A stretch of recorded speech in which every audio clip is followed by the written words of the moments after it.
जैसे एआई आ गया है लॉ फील्ड में भी, यंग लॉयर्स उसको यूज कर रहे हैं, तो क्या वो सही है लिटिगेशन के लिए या नहीं? देखिए, treat AI as a brick brother. आपको उससे कोई सजेशन लेना हो, किसी चीज़ के लिए क्विक इन्फॉर्मेशन चाहिए हो, for that purpose it is very good. पर उसका मिसयूज़ कैसे हो रहा है, व्हाट आई पर्सनली ऑब्जर्व्ड, उसके बारे में थोड़ा सा बताता हूँ। यंग लॉयर्स या यंग इंटर्न्स क्या कर रहे हैं, मान लीजिए उनको कोई, किसी एग्जाम्पल लीजिए, लीगल नोटिस का रिप्लाई बनाने होगा, तो उन्होंने उसको स्कैन करा और उसको चैट जीपीटी या अदर एआई टूल्स में अपलोड कर दिया और उसको कहा कि आप उसको समराइज्ड वे में बताइए। तो होना क्या था, मान लीजिए 10 पेज का लीगल नोटिस का रिप्लाई है, तो आप उसको पढ़ते तो वे ऑफ ड्राफ्टिंग कैसे है, क्या उसमें नए वोकेबलरीज, नए वर्ड्स यूज़ कर रहे हैं, कैसे फेजेज हैं, कैसे लॉयर्स जो है वो हायरार्की मेंटेन करते हैं, क्या चीज़ पहले लिखनी है, उसके बाद क्या चीज़ लिखनी चाहिए, उसके बाद क्या चीज़, क्या उन्होंने जो है वो कोई लीगल मैगजीन्स, लीगल थिंग कोई जो है कोट करी हुई है, वो सारी चीज़ें 10 पेज में आपको पढ़ने का मौका मिलता है। That naturally would have enhanced your skills, आपकी स्किल्स अपग्रेडेशन में बहुत हेल्प करते हैं।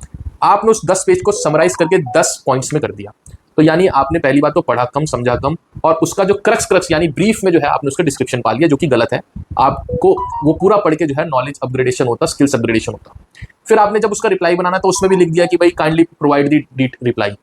चैट जीपीटी ने उसका लीगल नोटिस का रिप्लाई, वो आपको पसंद नहीं आया, उसमें आपने और कह दिया kindly provide the detailed reply, तो उसने 10 पेज का रिप्लाई ऑलमोस्ट जो है 8-9 पेज में कर दिया। फिर आपने धीरे से लिख दिया kindly simplified, provide us the details into simplified language, उसने थोड़ा सिंप्लीफाइड कर दिया। फिर आपने नया कुछ और ट्रेंड डाल दिया कि as per the legal trend या as per the look it should look like it has been drafted by a lawyer, तो उसने सारा आपको प्रोवाइड करके दे दिया। मेरा एक सवाल है, आपने कर लिया, उसका रिप्लाई बना लिया, बहुत अच्छी बात है।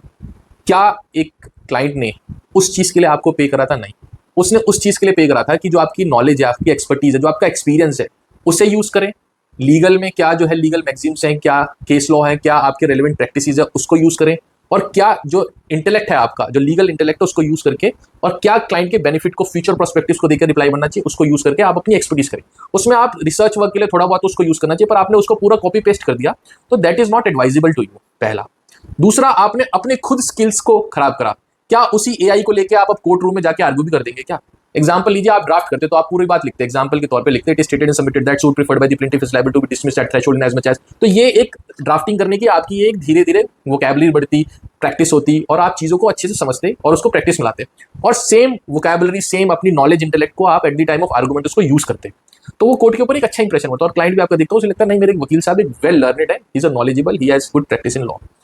तो वहां आप उसको यूज नहीं कर सकते। तो आपने एआई की हेल्प तो ली, बट उसको डिसएडवांटेजियस पोजीशन में उसकी हेल्प की, जो आपको नहीं करना चाहिए। आपको एआई से स्किल अपग्रेडेशन, नॉलेज, इंटेलेक्ट बढ़ाने में यूज करना चाहिए, रादर देन उसको एक होमवर्क की तरह कर दिया कि साहब आप मेरा काम जो आप खुद ही कर दें। ये तो वही वाला ट्रेंड हो गया कि बच्चे को होमवर्क दिया, माँ बाप ने सारा होमवर्क करके दे दिया। तो ये आपके लिए बहुत ही डिसएडवांटेजियस पोजीशन।